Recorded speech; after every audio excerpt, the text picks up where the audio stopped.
Hi, I'm Dr. Aimie, and in this blog video we're going to talk about specifically healing trauma through relationships.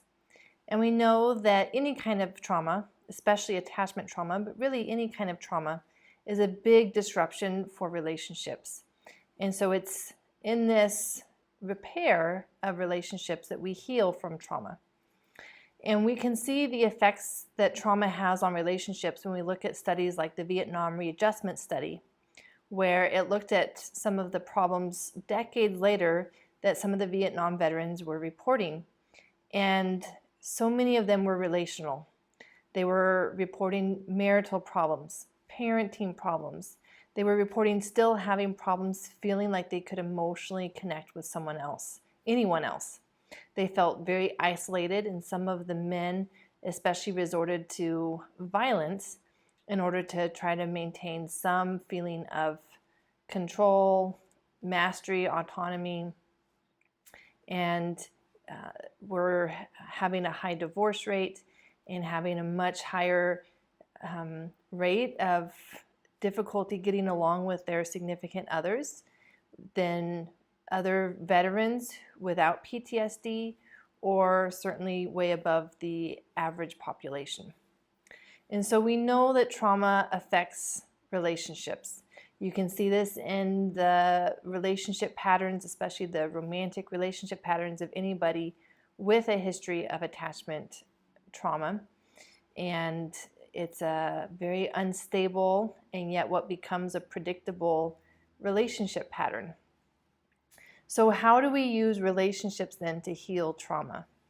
Because healing from trauma, since it was a disruption of relationships, it takes a relationship to repair and heal from trauma. Well, one of the first things that has to happen is we go back to the initial stages of how a person developed relationship and connection with others. And this was in the first year of life. And you can find this looking at the Erikson's psychosocial stages of development, where in that first year of life, an infant is developing a basic sense of trust and safety with their primary caregiver. And of course, this is what we understand now is the foundation of attachment. And so at the end of that first year, they either feel a basic sense of trust and safety and have a secure attachment, or do not feel a basic sense of safety and trust with their caregiver and with the world around them, and have one of the three different forms of insecure attachment style. And then once that foundation is laid, whether trust or mistrust, then the next stage of psychosocial development is the development of autonomy rather than shame or doubt. And if the foundation that was laid at first is that of mistrust, a child is not going to be able to develop healthy autonomy. They will develop the shame and doubt.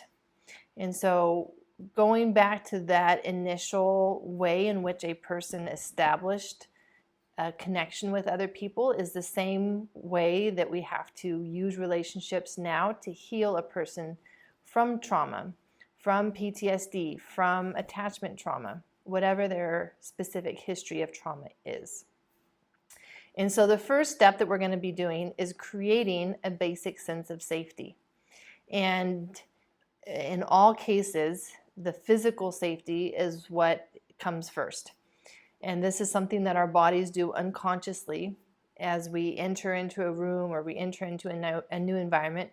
We scan the place, and this is called orienting, where we look around to see who's there, where's my escape route, is this place physically safe for me? And once physical safety has been established, then we can go on and establish emotional safety with someone.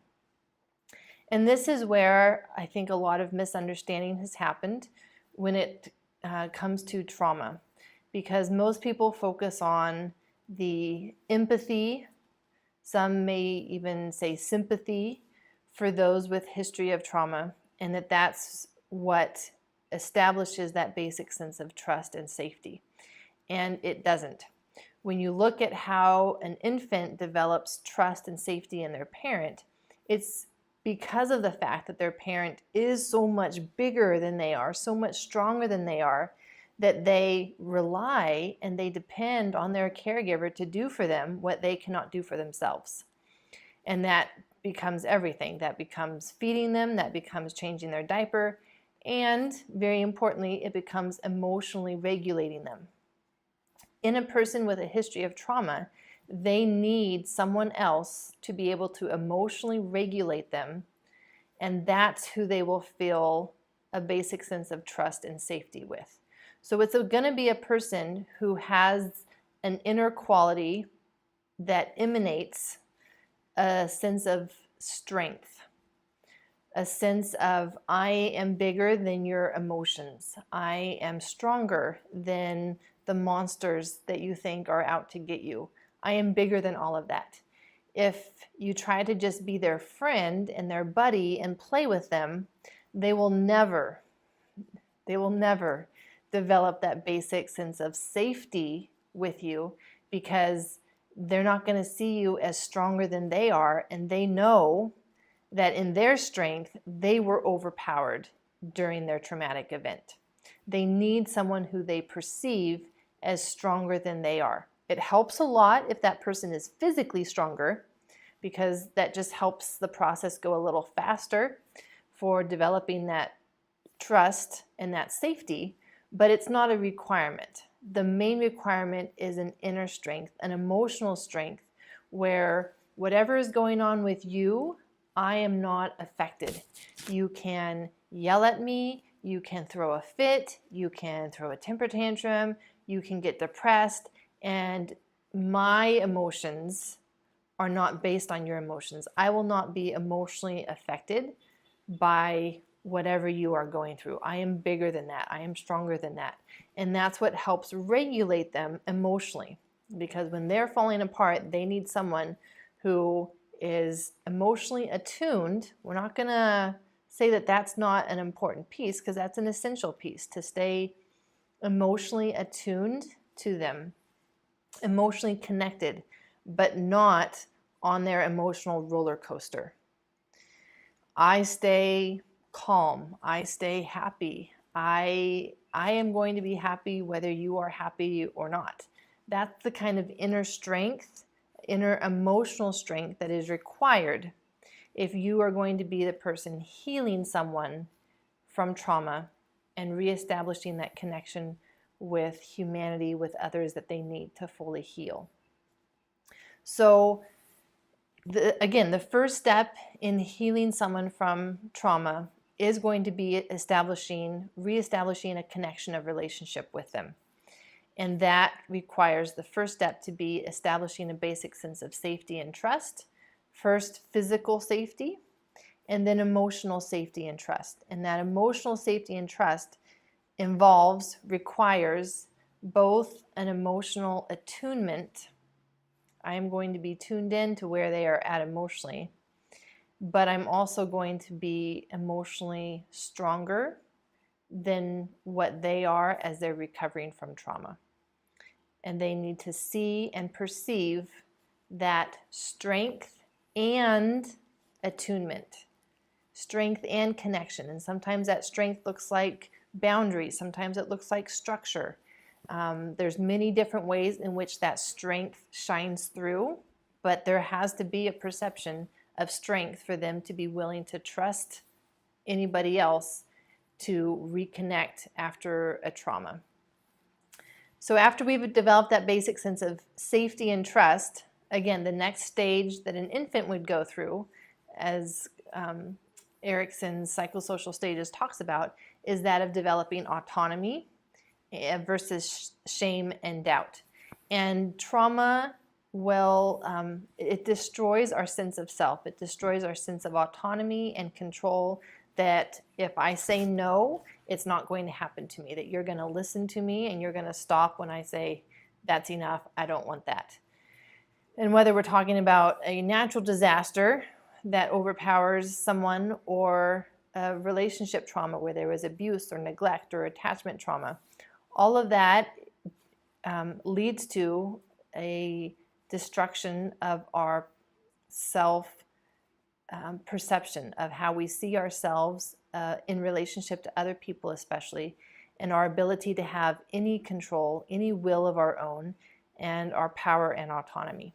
So that would be the second step that we need to establish with someone as we're using our relationship with them to heal them from trauma.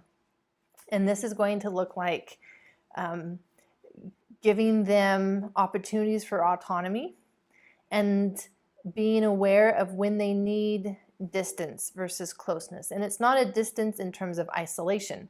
That we dealt with in step 1 with developing the basic sense of trust and safety. So if they're still going back into isolation mode, you are still in step 1. But once they have that secure attachment with you, they're going to feel safe enough to explore the world, explore relationships with other people.